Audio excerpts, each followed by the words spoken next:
Hi, everyone. Hi. Hi, my name is Luna, and I'm a visual artist. Um, Growing up, I always felt like I was trying to assess the world, figuring out answers, right? Trying to figure out exactly what I'm looking at. And I had to really untrain my way of thinking like this because so much of the world, when we experience life, we face so many experiences that are really unanswerable. And there's this vague, you know, obscurity to life in a way where it actually brings about a lot of frustration and angst because you don't exactly know why anything happens. And so I've learned to really enjoy this space, allow myself to have the freedom and the flexibility to take in this unknown realm and find beauty in its obscurity. And so what I like to do is focus on that realm and then express my thoughts, my new discoveries of the world through art, hoping that my ideas and my visions of beauty and understanding of beauty resonate with you. And so art is a language, it's filled with so much nuance. And nuance is something that I feel is so important to preserve because it's this abstract idea, it's this thing that breaks down generalized terms and it allows us to have more fluidity in vantage points of opinions and ideas. But nuance is a difficult thing to describe, right? It's hard to say in words because that's the point of nuance. There is no words to really capture it. But to visually describe it, maybe something like this. It's a idea that has a general core, but it's very feathered. There's no hard boundaries to this idea. It has the ability to expand into an infinite realm. It doesn't take a hard shape. And to parallel it to something we experience in life, our emotions are extremely nuanced. But we tend to want to capture it into words, saying we're happy or we're angry or we're sad. There's so much more that goes on in our being. It's as people, we are this constant input of stimulus that then evokes a certain reaction. And it's this game of relativity that we play within ourselves of polarizing emotions that we then find our own place in that spectrum, this gradient or this shade of who you are. And language shows its limitations in trying to describe delicacy, nuance, because it really tries to confine an idea to what is or what isn't. And so with my work, what I try to do is look at two seemingly different ideas, these 2 points of reference that in our language seem to have an identity, and then to break down those walls and to blend them together into one larger realm of obscurity. And I have a background in industrial design, and so a lot of my methods of making is by material play and in various just exploring new materials. I feel that, with my background and being very ingrained in this tactile world of making stuff with objects, that materials have this intrinsic property to them, like weight or texture or temperature, that all have some type of information to our visceral senses where we then gauge an emotional response. Something is heavy, you think that's a little bit more valuable, or something is shiny, there's an element of preciousness to it. It's very primal.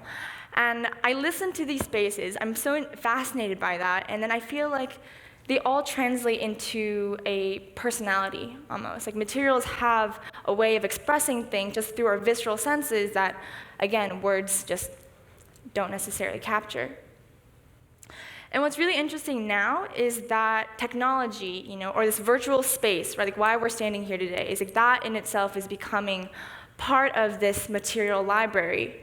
But, technology is virtual, all that stuff, you can't necessarily feel it. It's not like a tangible object.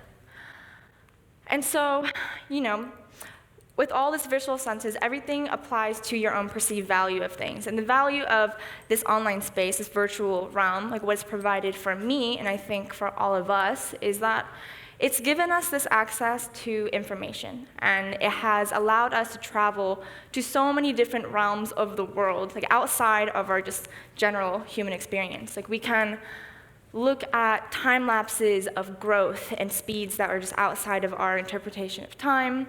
We can, learn about so many new languages or fields of science, like things that maybe we weren't necessarily so keen on in our education, like back in grade school, but like we have access now, and in a way, it makes our world seem smaller because we can dissect what's going on with things, but at the same time, it makes it infinite again because there's no limit to this.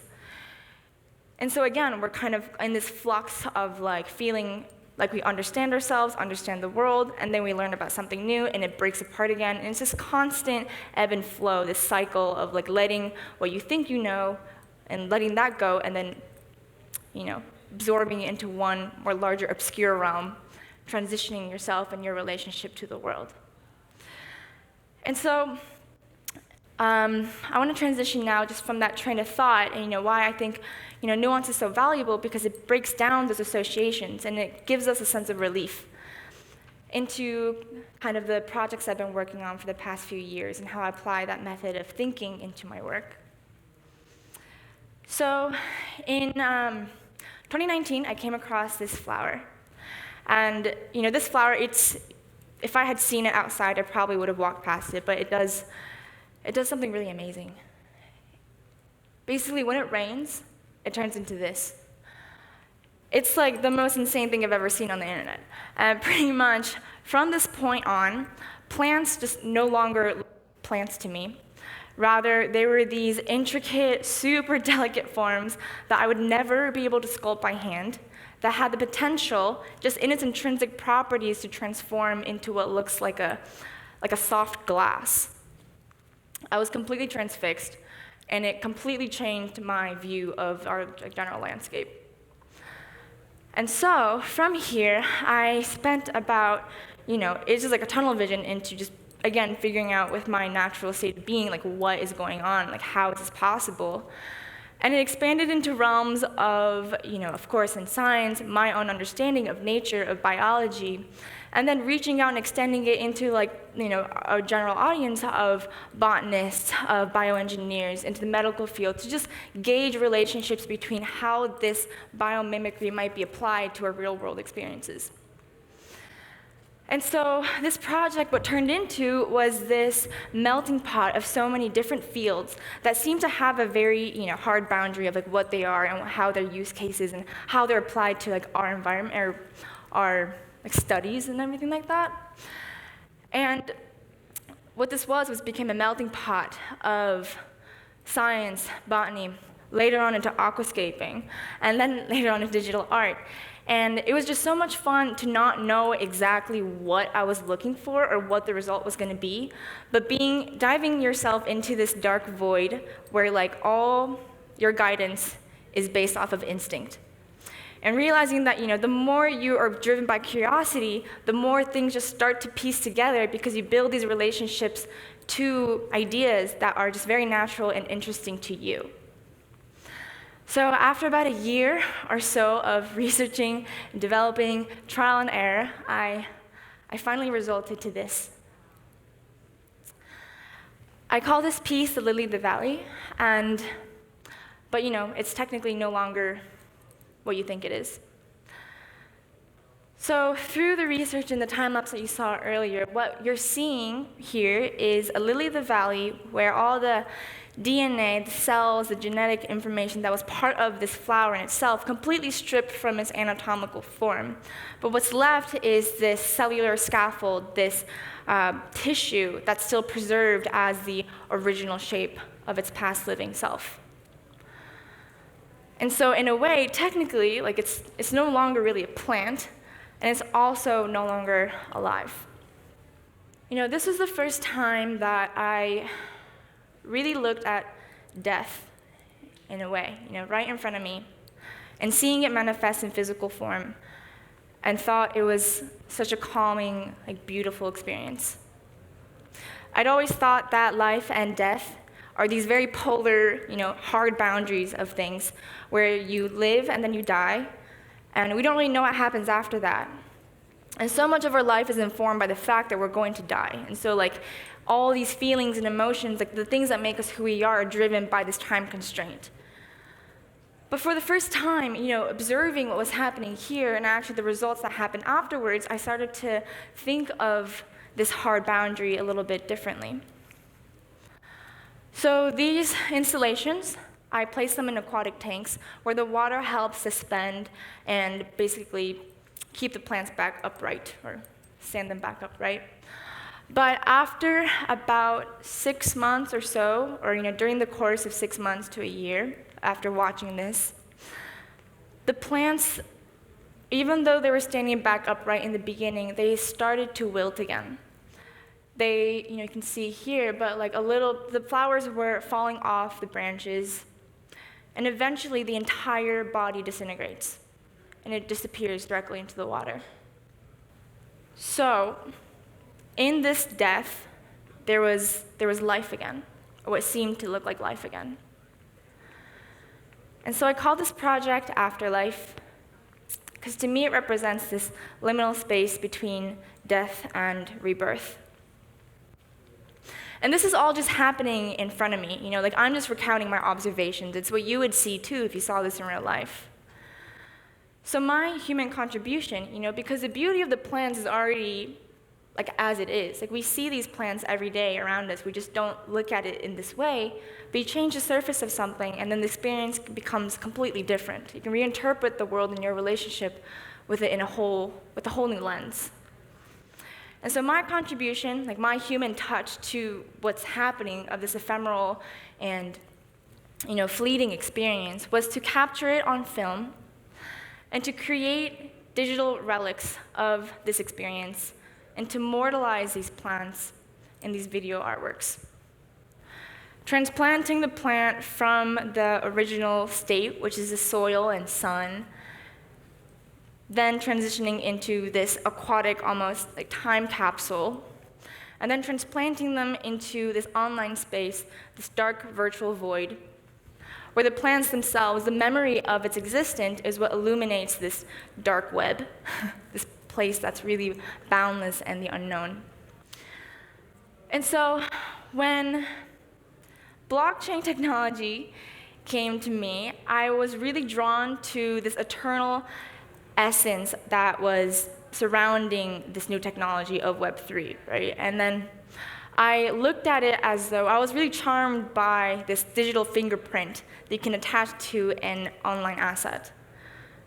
And just looking at my real-world experiences, I drew parallels to how we see, extinct or endangered species being tagged and kind of roaming around in the world. And so that's how I came to value this new technology in my own way. Even though it's something that's supposed to be very futuristic and progressive and all these new technological advancements, I value it for its rather more archaic, archival properties. And so that's really the story from the conception of this project to kind of where it's landed within this new tech. But I want to now kind of discuss a little bit, or show you guys some slides of how this is applied in my real-world environment and where this project has gone. So this is my studio space in Los Angeles, and I open it up for the public sometimes, and I have exhibition spaces that I throw, and anyone can come by. It's an aquarium studio, and so I have the transparent botanicals shown in the space, and then I also have the digital screens that I built custom one-on-one to fit the same aspect ratio of the tank. So you can see this digital and the physical in the same space. This is a close-up of what you would see in the video that you would see above it, the real and the digital, but it's also real. This is the first film that I ever made, and I had introduced the California poppy, and I also put my betta fish in the aquariums. And my betta is very alive, by the way, he's fine. And it was really just an experiment of also pushing my own brain of comprehending life and death actually, cohabitating in the same space. And this is just an image of how the works, I've always been attached to this physical realm, and so seeing a screen become a medium in itself, or this transition from what you're looking at a one-to-one scale to a larger scale, can really create a new experience. And that's just something that I'm thinking about now. And most recently, and this is the last example, but I worked with Vogue Singapore, where I had created a 12-piece NFT series where I combined the colorful and the clear flora as these ethereal bouquets that was put together and arranged. And it was used as a digital cover for January 2022. But the more interesting part about me for this project was the fact that this field that I was really engrossed in, which is more science and botany and aquascaping, and this very random mosh, this chimera of ideas, had drawn an attention and just conversations into the realms of fashion, which, again, two very seemingly different identities can come together in unison with just appreciating our beautiful natural environment. So Afterlife is a continuing project. It's something that I am working on right now, and it's an ongoing series, capturing different plants, reinterpreting their shapes and their forms, not even reinterpreting, it's looking at it in a different way to appreciate this general landscape in which we have, but also each of these are empty vessels that contain this idea of the afterlife, this liminal space that's neither here nor there, finding beauty in the unknown in places that we don't have answers to. And essentially, as this grows, I envision it to be this memories of nature that can be transplanted into this dark web that we have today, and create a large transparent garden. So, I think right now we're entering into this stage of technology where it's becoming part of our lives, and there's a lot of questions, right, and a lot of opinions. And we try to always want to say, oh, it's going to be this or that, or this is going to function and be all these questions. And oftentimes, we just don't know. And I think that's a valuable thing to also accept. There's so much beauty in not knowing exactly what you're going to do, and then having all of your experiences and the value of something be guided just by your instincts. I think that at the end of the day, with technology, when we talk about advancing to next steps, it's similar to a cycle, right? Like in nature, we have cycles where you have life, death, and decay, and that decay in itself brings back new life. And so as we transition, I feel like it's always best to swim in this neither here nor there mentality, where you allow an idea of what you think you knew, break down, morph into something that's about the future, but that also breaking down, morphing into one, and then transitioning again into the next. It's this constant adding on top of each other, but letting go of the past. But it's all relative and personal to you. And so, in the NFT art landscape, we often talk about self-sovereignty, and I do think that self-sovereignty is a really important and something that we should be fighting for, absolutely. But self-sovereignty is something that I think is a little bit easier to define, and it's this idea that we have autonomy over our own minds and our own body. But in spaces like this where it's the unknown, true freedom of expression can't be confined to opinions and things that aren't necessarily relative to you. And true freedom as an artistic expression is to have both your mind and your body not be confined to what is or what isn't. Thank you.